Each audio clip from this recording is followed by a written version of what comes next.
আমরা হলাম the lazy কাপল, আর আমরা চলে এসেছি এবার আপনাদের কাছে নতুন একটা ভ্রমণের গল্প নিয়ে, নতুন একটা এক্সপিরিয়েন্সের গল্প নিয়ে।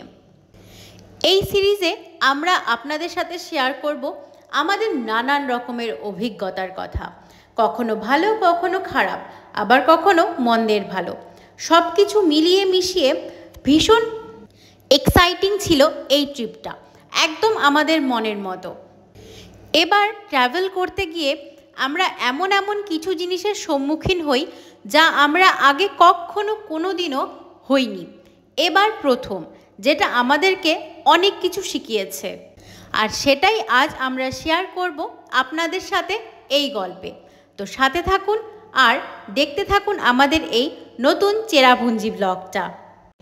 চেরাপুঞ্জি ঘুরতে গিয়ে এবার যে এরম অভিজ্ঞতা হবে আমাদের সাথে, আমরা কিন্তু আগে সত্যি এটা ভাবি, সেটা আমাদের এত বছরের ট্রাভেলিং লাইফে কোনোদিনও হয়নি।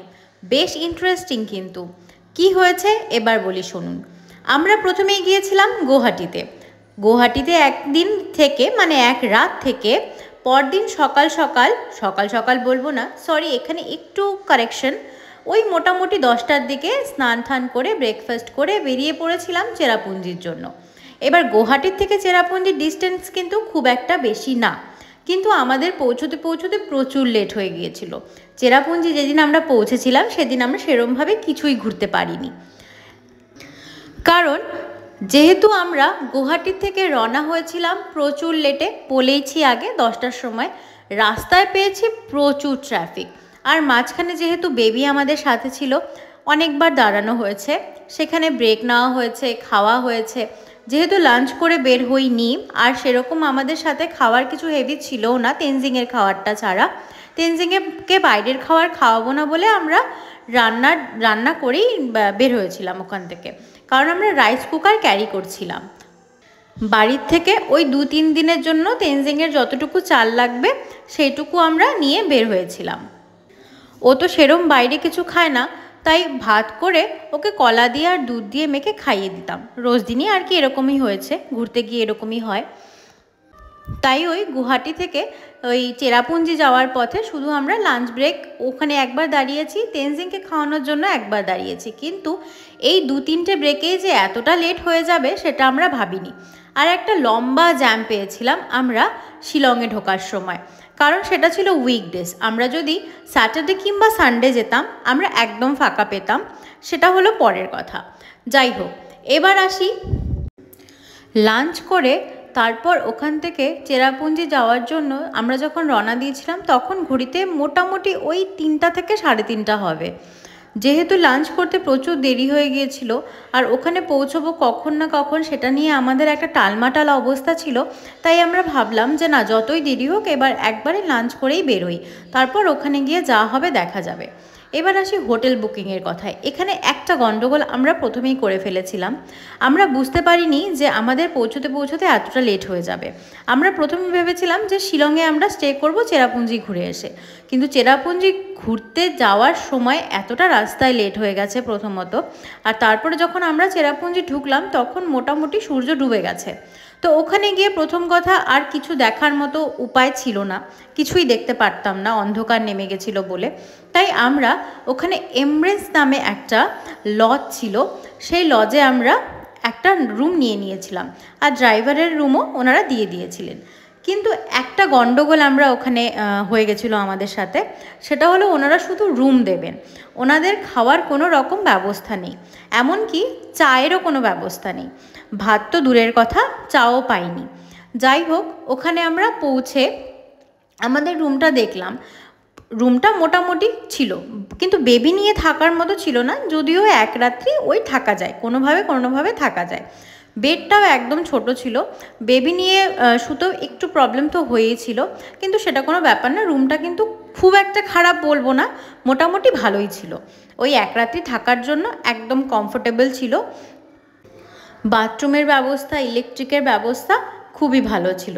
আর বাইরেরও ভিউটা মোটামুটি সুন্দর ছিল, একটা সুন্দর গাছ ছিল। আর চেরাপুঞ্জিতে যেহেতু সবসময় একটা বৃষ্টির ওয়েদার থাকেই, সেই ওয়েদারটার জন্য আরও বেশি সুন্দর লাগছিল। মানে বাইরে দরজার সামনে দাঁড়ালেই আপনার মনটা সুন্দর একটা হাওয়া আর সুন্দর বৃষ্টির শব্দ আর বৃষ্টিতে আপনার মনটা একদম ভরে যাবে। এবার রইল খাওয়ার কথা। খাওয়ার ওখানে একটা গণ্ডগোল, যেহেতু প্রথমেই আমরা বলেছি হয়ে গেছে যে ওখানে কোনো খাওয়ারের ব্যবস্থা নেই।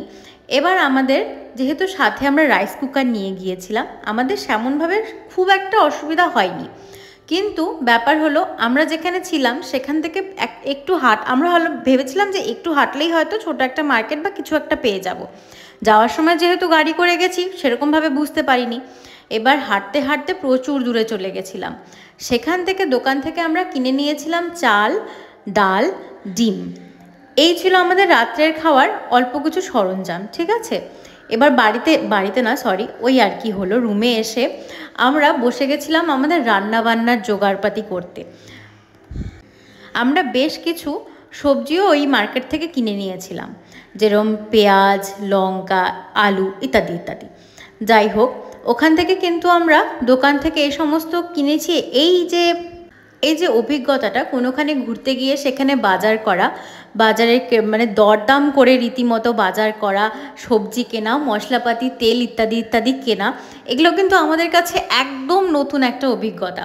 এই অভিজ্ঞতাটা আমাদের আগে কোনো দিনও হয়নি, যেটা খুব স্পেশাল ছিল আমাদের কাছে। আমাদের কিন্তু এই জিনিসটা প্রচণ্ড ভালো লেগেছে। হ্যাঁ, প্রথমে একটু ভয় পেয়ে গেছিলাম যে কি হবে না হবে ভেবে, কিন্তু আস্তে আস্তে যখন করা শুরু করলাম রান্না বান্না, বাজার ঘাট ইত্যাদি ইত্যাদি, ব্যাপারটাতে প্রচুর মজা এসছে। আপনাদের বলে হয়তো আমি ভাষায় সেটা বোঝাতে পারবো না। এবার পরদিন সকালবেলায় আমাদের কাছে ব্রাউন ব্রেড ছিল, এইটুকু খাবার আমরা ক্যারি করছিলাম, শুকনো খাবার মোটামুটি সবাই ক্যারি করে। ওই ব্রাউন ব্রেড খেয়ে তারপর আমরা রওনা হলাম সেভেন সিস্টার ফলস দেখার জন্য। আমরা সত্যি বলতে সেরকমভাবে খুব একটা বেশি কিছু দেখতে পারিনি, কারণ আমরা যখন গিয়েছিলাম তখন প্রচুর বৃষ্টি হচ্ছিল ওখানে। এত বেশি বর্ষার কারণে নানান রকমের যে ওয়াটারফলগুলো ওখানে আছে, এলিফ্যান্ট ওয়াটারফল, আরও যে কেভগুলো আছে সেগুলো সব বন্ধ ছিল। আমরা অনেককেই জিজ্ঞেস করেছিলাম যে আমরা দেখতে যেতে পারবো কি না, কিন্তু ওখানে অনেক ড্রাইভারদের কাছে আমরা জিজ্ঞেস করেছিলাম, কিন্তু সবাই ওই একই কথা বলছিল যে ওয়েদারের জন্য আপনারা ওখানে সব কিছু যেতে তো পারবেন অবশ্যই, কিন্তু সব কিছুই বন্ধ পাবেন।